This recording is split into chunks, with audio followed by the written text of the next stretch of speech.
Welcome to Star Spangled Awesomeness, where we dive headfirst into the chaos left by the Biden administration, now being masterfully untangled by Donald Trump.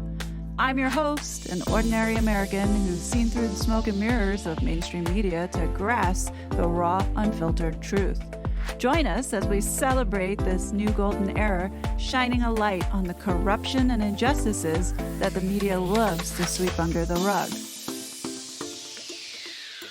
Here, we'll showcase the vibrant resurgence of America, reclaiming its former glory. Thank you for tuning in to witness the spectacular comeback of the greatest nation on Earth.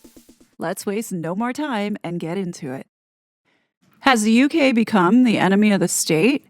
This article that was written in the Washington Post today is alarming, and I would like to read some of it to you because America needs to really think about its relationship with this country. This article is so wild, written by Joseph Menn. He writes, security officials in the United Kingdom have demanded that Apple create a backdoor allowing them to retrieve all the content any Apple user worldwide has uploaded to the cloud. The British government's undisclosed order, issued last month, requires blanket capability to view fully encrypted material, not merely assistance in cracking a specific account, and has no known precedent in major democracies. Its application would mark a significant defeat for tech companies in their decades-long battle to avoid being wielded as government tools against their users, the people said, speaking under the condition of anonymity to discuss legally and politically sensitive issues. Now, I'm sure many are thinking, why is this such a big deal when it's already happening through the Five Eyes intelligence in ways that the general global public doesn't see?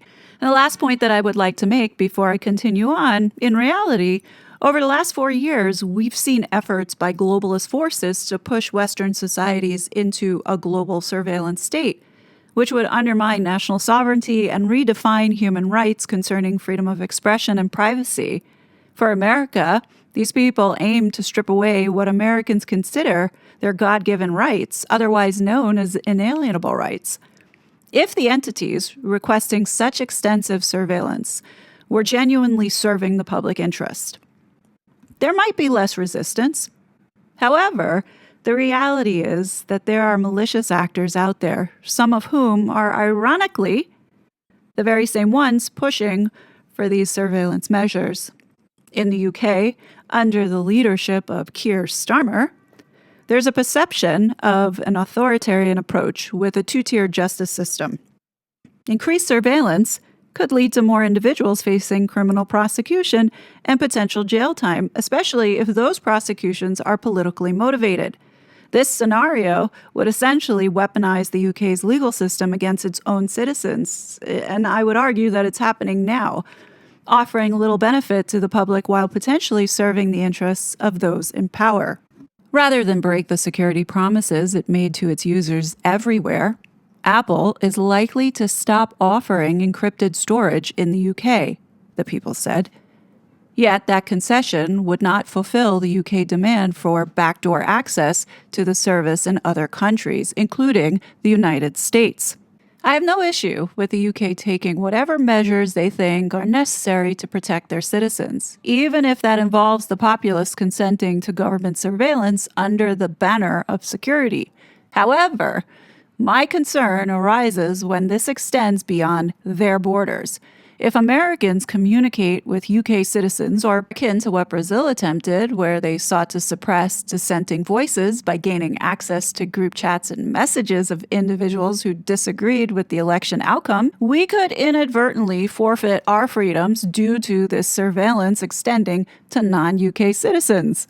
The Office of the Home Secretary has served Apple with a document called a Technical Capability Notice, ordering it to provide access under the sweeping UK Investigatory Powers Act of 2016, which authorizes law enforcement to compel assistance from companies when needed to collect evidence, the people said. The law, known by critics as the Snoopers Charter, makes it a criminal offense to reveal that the government has even made such a demand. An Apple spokesman declined to comment.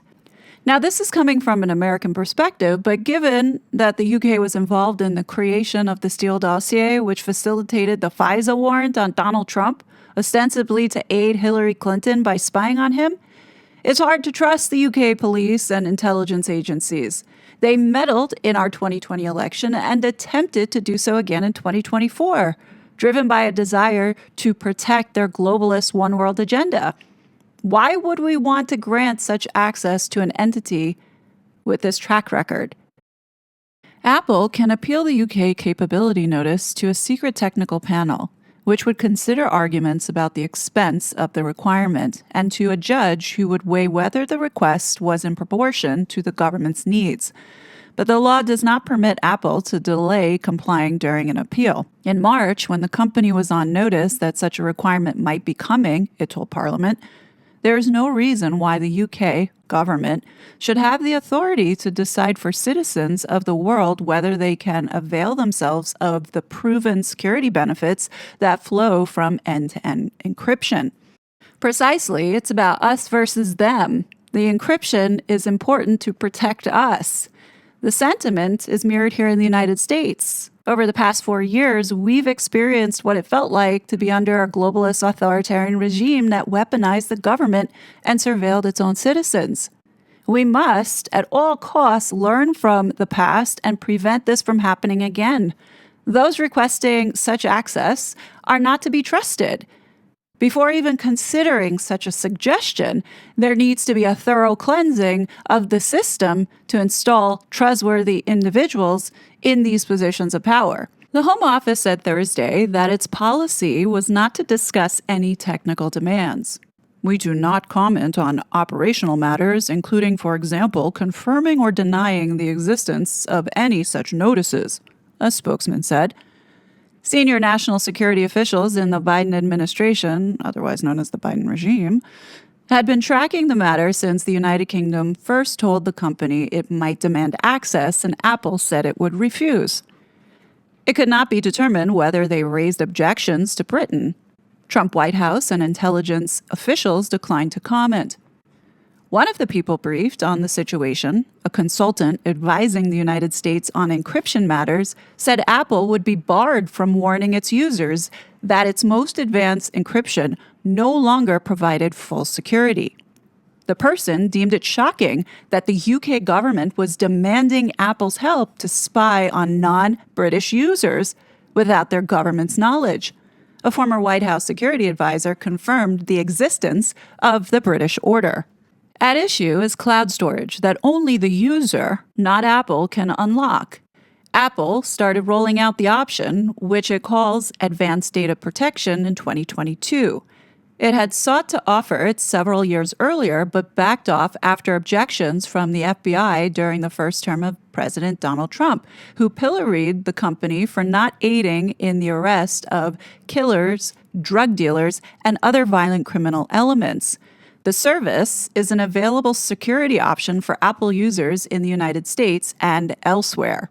While most iPhone and Mac computer users do not go through the steps to enable it, the service offers enhanced protection from hacking and shuts down a routine method law enforcement uses to access photos, messages, and other material. iCloud storage and backups are favored targets for U.S. search warrants, which can be served on Apple without the user knowing. Law enforcement authorities around the world have complained about increased use of encryption in communication modes beyond simple phone traffic, which in the United States can be monitored without a court's permission. Most electronic communication is encrypted to some degree as it passes through privately owned systems before reaching its destination.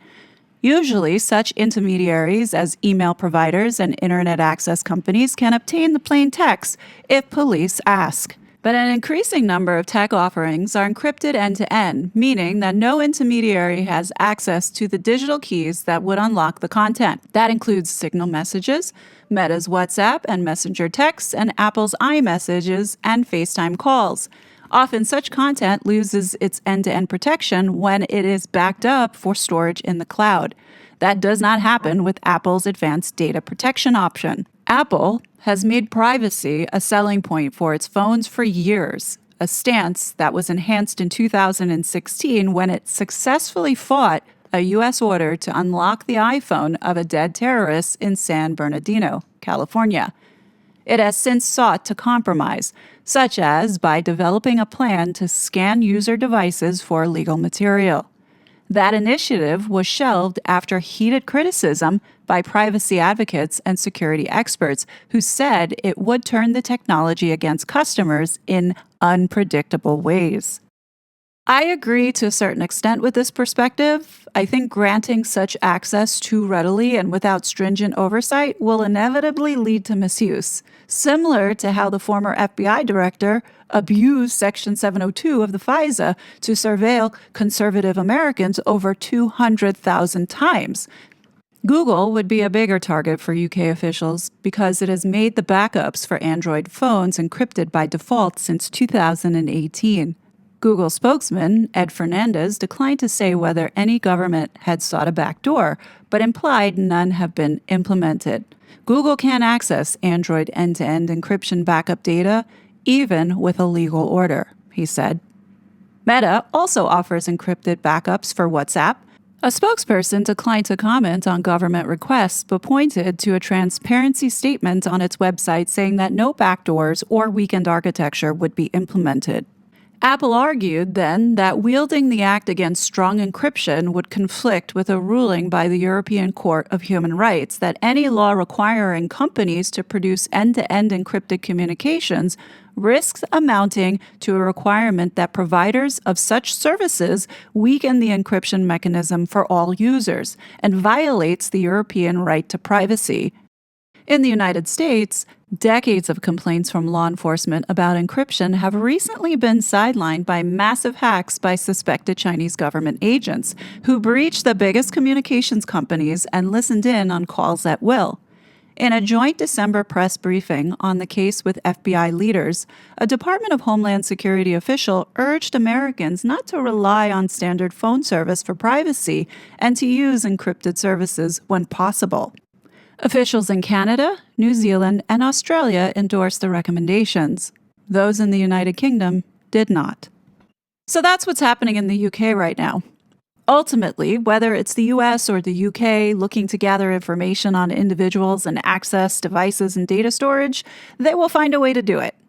What bothers me, though, is an authoritarian government led by someone like Keir Starmer is asking an American company to compromise the trust and safety of Americans. I totally agree. There should be better methods for monitoring and tracking threats to national security, including scrutinizing leadership, as well as those who endanger children. But we first need to build back trust. But for argument's sake, let's play this out. Let's say Apple did grant this type of access to the UK. Would they use it as intended? I highly doubt it, especially considering they've allowed Pakistani rape gangs to operate freely while British girls suffer. Yet they target Elon Musk for speaking out against these atrocities under Starmer's regime?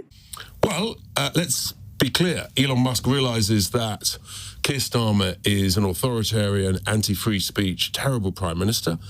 Maybe I'm being too cynical, but what are your thoughts? I'd love to hear them in the comments. If you enjoyed this video and found it interesting, please hit the like button to help me decide on future content. Thank you for watching. Until next time. I think you're star-spangled awesome.